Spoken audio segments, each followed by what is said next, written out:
Ever wondered how a law firm generates business? Or how to choose the right candidate for your firm?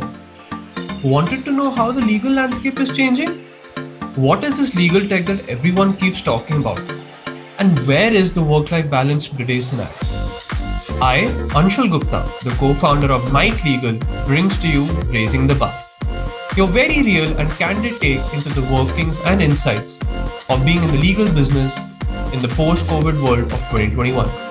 In this podcast, I reach out to my colleagues in the legal fraternity to talk about all the questions you as a lawyer may ponder upon. Today, we talk to someone who made the leap of going down the legal tech route with his firm with over 20 plus years in existence.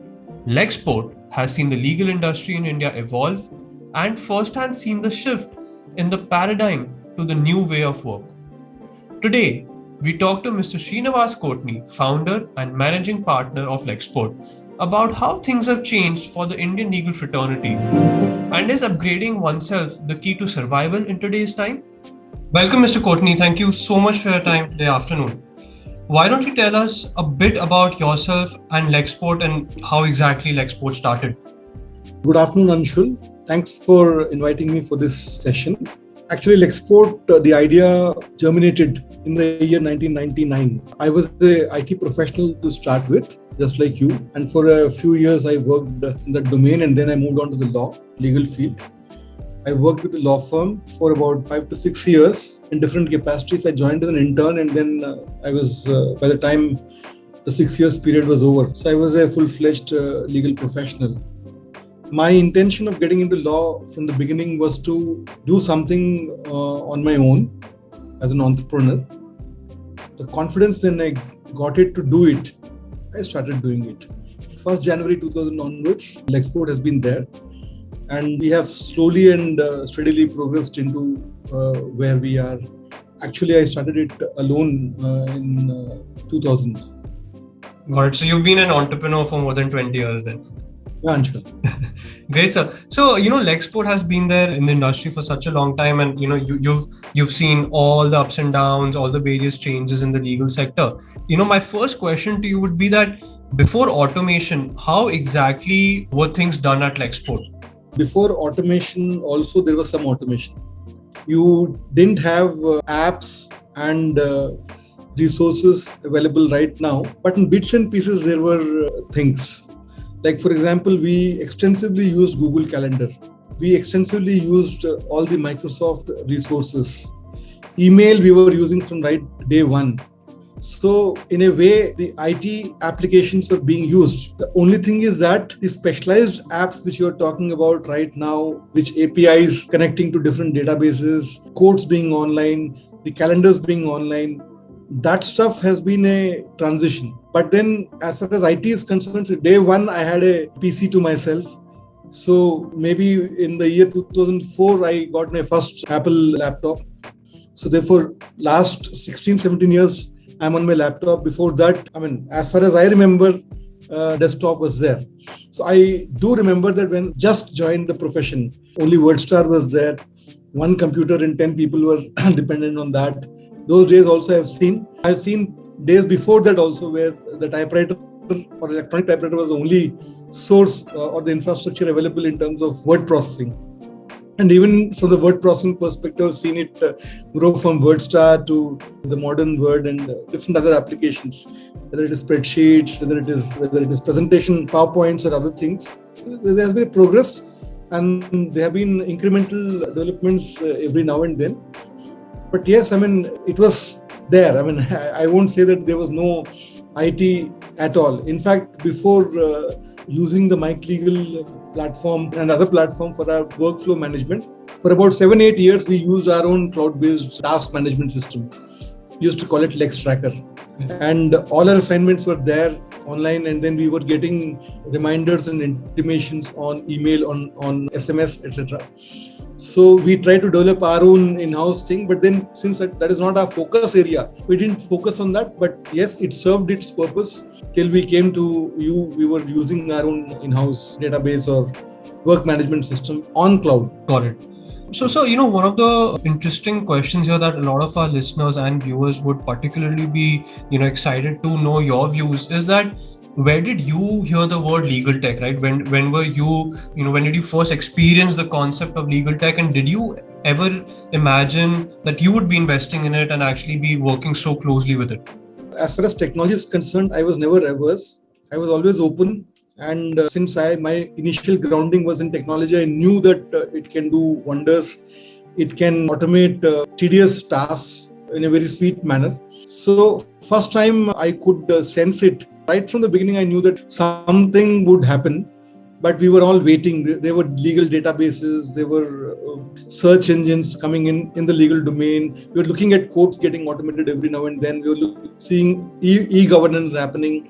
Every realm, look, corporates have a different take on it because they have more deep pockets and they have more need because the amount of data they have to process is humongous. So they would be the first to get into it. But as law firms also, I think most of the progressive law firms were trying to experiment into different applications. And as far as the term legal tech is concerned, I think I must have heard for the first time around 2010-11 kind of period, because a lot of technology was coming into the financial sector side, that is fintech, insurance sector, and whatever sector you name of, some kind of intervention was happening through these new age companies, mostly emerging from Bangalore, which was the cyber capital of the country. So we were doing some assignments with some investors, and we were doing diligences on some companies. So we were doing cutting edge technologies being implemented in practical applications, whether it is telecom, whether it is telephony, whether it is fintech, insurance, etc.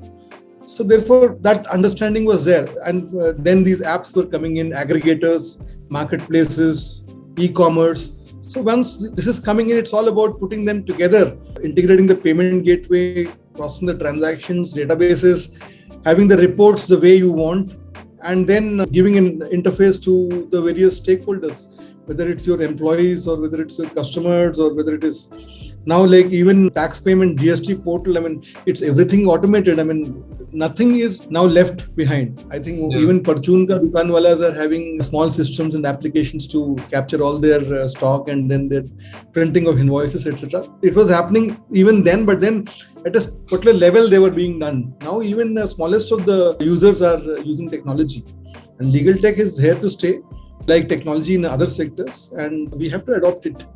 And from the very beginning, I knew that we need to keep looking around because there's so many options. It is very difficult to choose sometimes. Yeah. You end up invest your time and efforts into one application, and then you realize that it is either the promoter is not serious or the application is on a old platform or a technology, or what you want is not happening.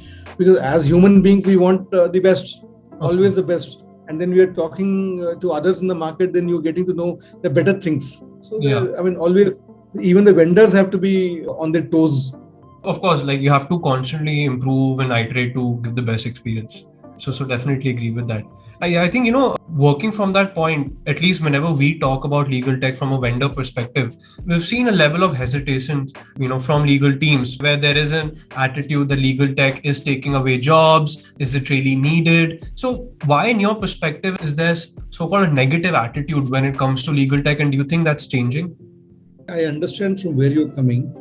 Almost every place, people who are working, there is a resistance. I think, my guesstimate is that it is sheer laziness, and we also get busy with our own stuff and transactions and cases and doing business promotion, etc. So the moment your attention transgresses for a little bit, they stop using it. That's what I've seen, the teams. So I think it is basically the attitudes of the people. They have basic thing is laziness and resistance to change. That's a natural human trait. They just want to do the way they've been doing it for years. And even the new kids, they're using technology. But when it comes to an application where you need to create projects and tasks and you need to fill in data so that it helps you later on. So they are averse to filling in data. So therefore, that is basically an attitude issue. I don't think there is any other thing. And the stick only works that I've seen. As managing partners or the IT heads in law firms or any other organizations also, the entire approach has to change. That either you work on this platform or then thank you. If you are soft, if you are polite, I don't think new technologies can be adopted. It has to be forced in the beginning. And once you see the fruit of it, people automatically start using it. I think it's the initial friction that I think both the vendor and the client need to get. The other thing is that nobody wants to get measured. What IT does is it measures your time spent, what have you done, and people just want to play around on subjective phenomenon that I have done this, done that. On the ground, they don't want to capture that. I think that is also an important thing. I mean, like for banks and insurance companies, they're so huge. You can't work without that system. I think days to come, that has to be there. I mean, if you are logging on to your laptop, it has to be into the system. Then only you can even access your email. I'm sure there are other applications which are doing it, but they're extremely prohibitive and expensive for mediocre and small law firms to invest into such kind of platforms. But then I think that is the only way. And then I know days to come, technology always, initially it is very expensive and then it becomes affordable. In fact, whenever we talk to our clients, we always tell them that efficiency is now a competitive advantage, and technology, automation actually gives you that advantage. So I think, as you mentioned, it needs to go from the management to the firm. Otherwise, it's never going to get implemented. The partners are not doing, then the associates won't do. And the problem with now is that the partners are in the cusp zone. They are from the 80s and 90s when there were no computers. If they have a resistance, it can be understood. But those kids who are of after 2000, if they don't do it, it hurts. Because they have born in technology, they use smartphones from day one. They have been using all these YouTubes and everything. Absolutely. So there should be no resistance. When I see that, it is not resistance to technology, it is resistance to being measured, which I feel. And I'm very clear about that and very certain about that. And in days to come, I would not want to be seen as a draconian one, but then there's no other option. I think you've taken a very interesting point that the resistance to being measured is also what causes legal tech to not scale. Nobody wants to get measured. Because if you want to assess them, they'll make a list and come, but they would never maintain the database which we have given. It has to be both ways. I mean, we have to push as a organizational philosophy, it has to come. And I think pandemic has also played a little bit because we have been working from home and all that. And the mental health, because work also dipped. If you don't have much work, what will you force people to do? Exactly.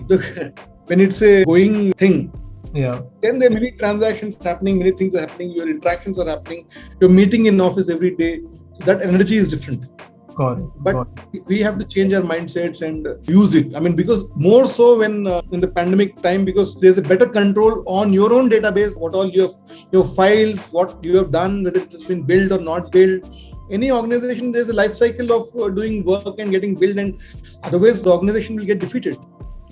Got it. The whole purpose is to do your work, whatever service you're giving or products you're selling or manufacturing, and then billing it and recovery, and then finally linking it with the accounting so that your accounts capture your data. Transaction data, and then your returns go and all. That's how an organization functions. So therefore, the core business or the core services are an integral part. It's a law firm. The lawyers are working on tasks, on litigation, on consulting, on representation, and other aspects, and they perform those iterative jobs. That should be captured. The output should be captured. The transaction should be captured. The billing should be captured. Then it becomes very simple. I mean, every associate, how much person has contributed towards a larger pie. Got it. So following up on that question, COVID obviously pushed a lot of products to be onboarded. Like you mentioned, people are working from home, so they are being pushed to, onboard legal tech. But if we keep COVID aside, what would be few motivating factors from your perspective that made Lexport invest into legal tech? If you could shed some light on that. COVID is just an excuse. It's an intervention. I think we were adopting legal tech even before COVID. To be very honest with you, we were using a software called ProVakil, which is again linked to the courts databases. Much before, I think last 6-7 years, we've been using it in one form or the other. and we took more features even before COVID. And I think your software also we have taken before COVID, I think. Yes, sir. Yes. COVID, in fact, validated our decision. Yes. Many others have started during the COVID or after Yeah. COVID. But we were very clear that we need to move on to the technology. Because look, if you want to work from home, Yeah. might as well adopt the platform. Got it. So, I mean, it's just a little sticky situation because we don't want to put people at risk. For people who are working from home, we would make it compulsory, and I would want help from services companies like you to sit with us and chalk out a strategy wherein there's no escape. Right now, there's a possibility that they may not get into it and still work. Yeah. If I integrate everything into that platform, that my marking of the work, emails, sending emails to the clients, everything is there in one platform, then there is no escape.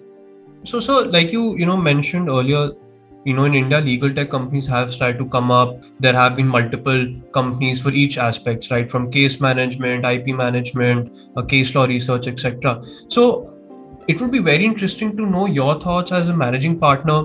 How do you choose among different products? And more importantly, how do you look at the ROI from the tools? How do you calculate that and have the tool become successful within the firm? To be very honest with you, when we are in practice, the smaller firms do not have the wherewithal to compute the differences. What was as this is analytics, right? Though we know intuitively that if this is done, it will save a lot of time. And we can feel that saving in time and resources also. But there's no measure. Of course, we are sitting with you and then analyzing it. And when you are asking questions, when you're sending questionnaire, we're able to capture that in the form of numbers. But with firms like us, most of the firms, it is intuitive. You know exactly, if it's for example, as simple as if you're doing a search, I know that one associate give a search, that person takes 2 or 3 days to get the report. Yeah. If it is in the trademark registry database or elsewhere. But then if there's a tool, it's just Boolean options, and then the database and the application throws the report to you. Yes. The time spent is like a fraction of what you would be spending in a mechanical world. Yeah. A physical world. So therefore, I'm again repeating, it's not that people are not using databases, they're using code, cause lists, and those orders, etc. they're using. Then IP management they're using, right? Searches they're using, all that they're using. But task management is what they don't want to use. That's what my conclusion is, because that is something which reflects what they are doing. I'm very, very clear about it. Most of the managing partners are facing this. Some people who are very, very aggressive may be able to push it. If you're a little soft, then nobody wants to. They'll use it for a little while, and then once you look that other way, they stop. Got it. I think not only for the vendor, that's also becomes a challenge for the partners or the managing partner who want to deploy these solutions. Absolutely. So therefore, I have ideas. Probably I'll sit and then make a strategy as to how to enforce it, because there should be no option but to use it. Once that happens, then there's no escape. Got it.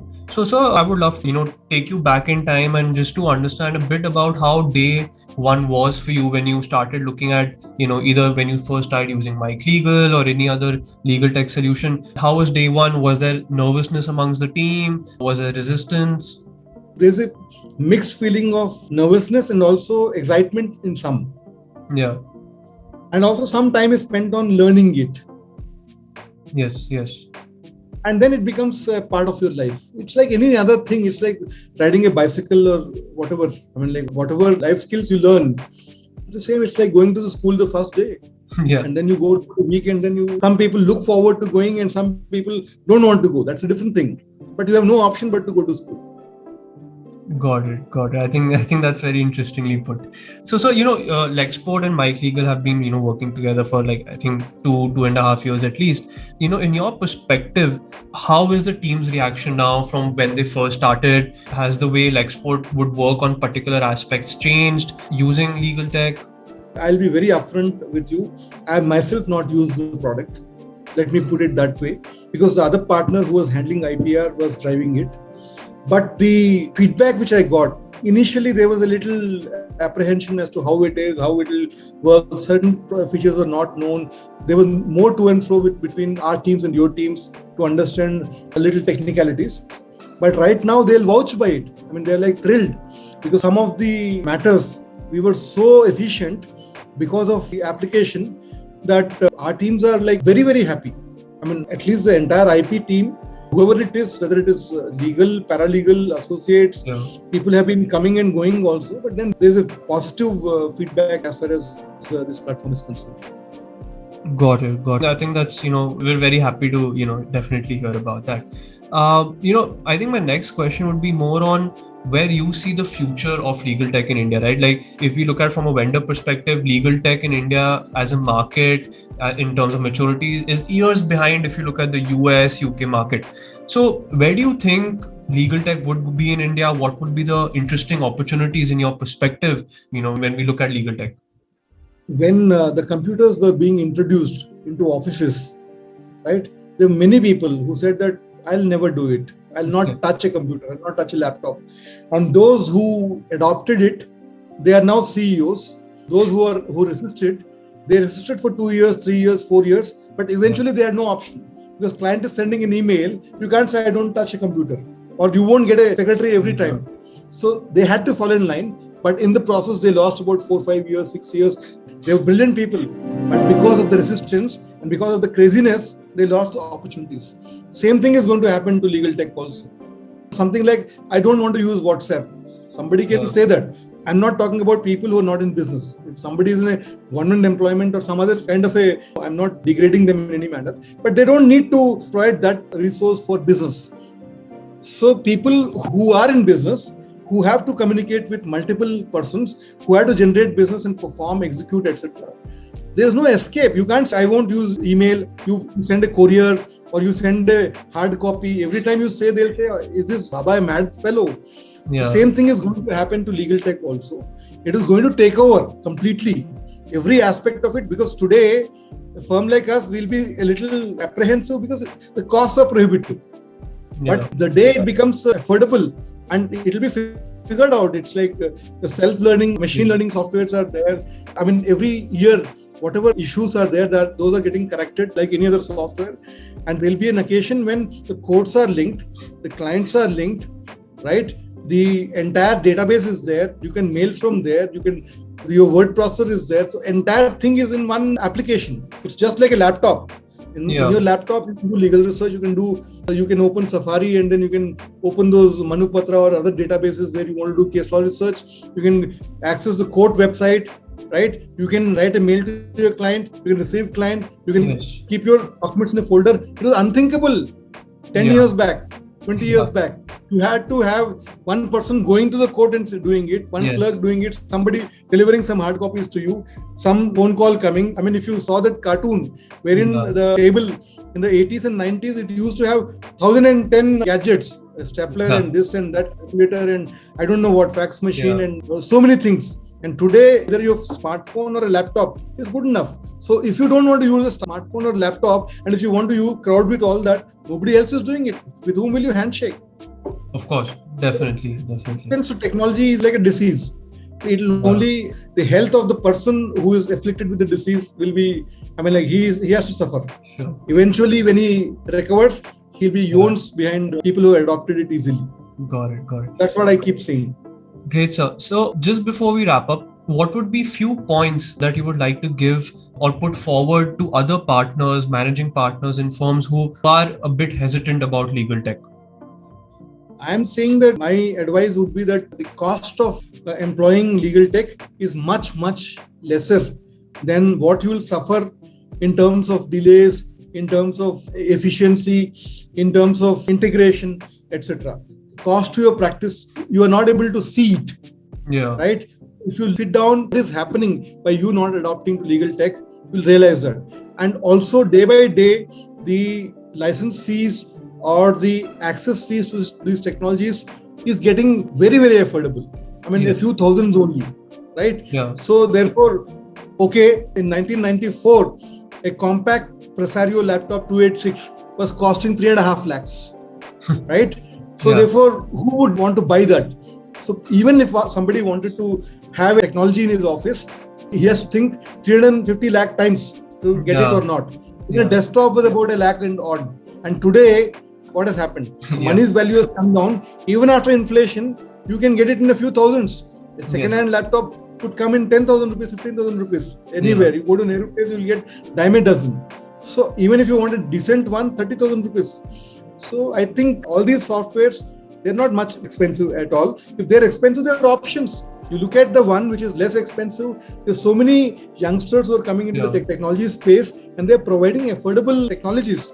And you must commend them that they're applying their intellect, they're putting their time. I know I have myself developed softwares, etc. initially. So I know it is not an easy task to make an application. Of course, you have examples, you can see other things, etc. And the coding also has become easier now with plug and play things, most of the plug and play softwares. But still, it is coming at a very affordable price. So I think the partners and managing partners should look at all the options, call people, look at the demonstrations, understand how the intervention can help them improve their processes and then benefit from that.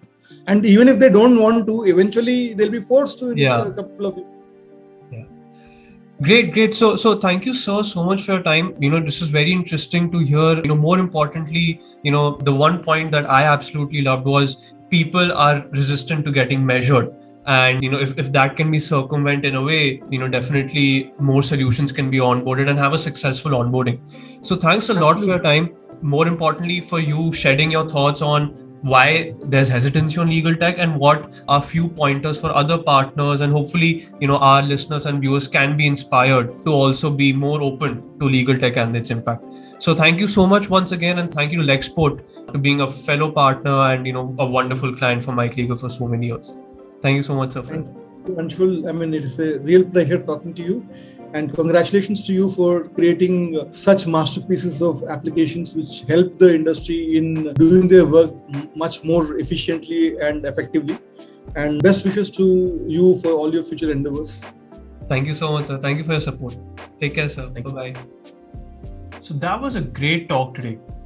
I hope it's helped many of you listening in getting a great perspective on legal tech and its adoption from an industry veteran like Mr. Srinivas Kotni. Make sure to follow us on social media and look for updates on our next episode, where we interview two people who are using law each day to make the society safer for victims of various crimes and circumstances. We will be talking to Shri Kanwaljit Arora, Member Secretary of DSLSA, and Nabila Wali, Secretary DSLSA South, who will enlighten us on what the life in public service is for a lawyer or a judge. Till next time, signing off for now, this is Anshul Gupta, your host of India's very own legal and tech podcast, Raising the Bar.